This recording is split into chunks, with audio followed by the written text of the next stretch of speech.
اذكر دولة من دول أمريكا اللاتينية. أمريكا اللاتينية يعني أمريكا الجنوبية. وش تقول سليم؟ البرازيل. البرازيل وصح، وهو أقوى احتمال. البرازيل، فريق البرازيل. قرر مع من نلعب، معكم أم معهم؟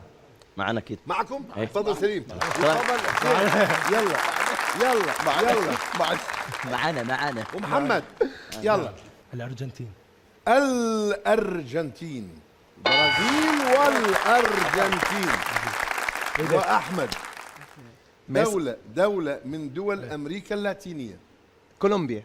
أمريكا الجنوبية. كولومبيا؟ متأكد؟ متأكد؟ قوب الطوبة. لا كولومبيا صح. كولومبيا. وبدر شو تقول؟ طبعا ردت اقول كولومبيا بس راح اقول لك هسه فصل. هو باقي والله هي مالتي والله العظيم. مالتك؟ إيه. هي بعد هواية يعني نقدر نقول ترى هي أكثر من 8. يعرف 10 11 بس هو سمعها مني وخذاها. يلا المكسيك.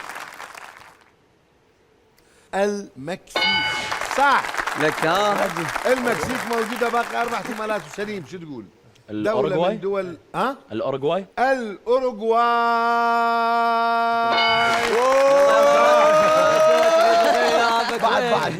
بعد ويلا بس محمد لحظه نرجع يلا بعد محمد يلا. عليهم خطير. خل اشوف.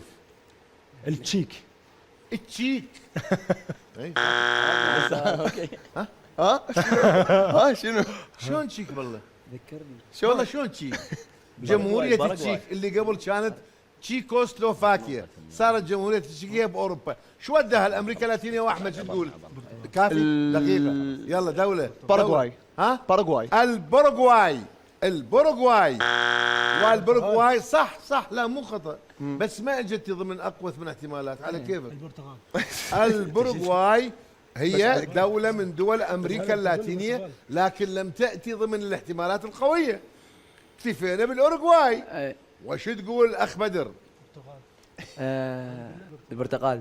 شنو البرتقال؟ دولة البرتغال. موزة. هاي مشيها استاذ. موسمها مو موسم والله. برتقال. البرتغال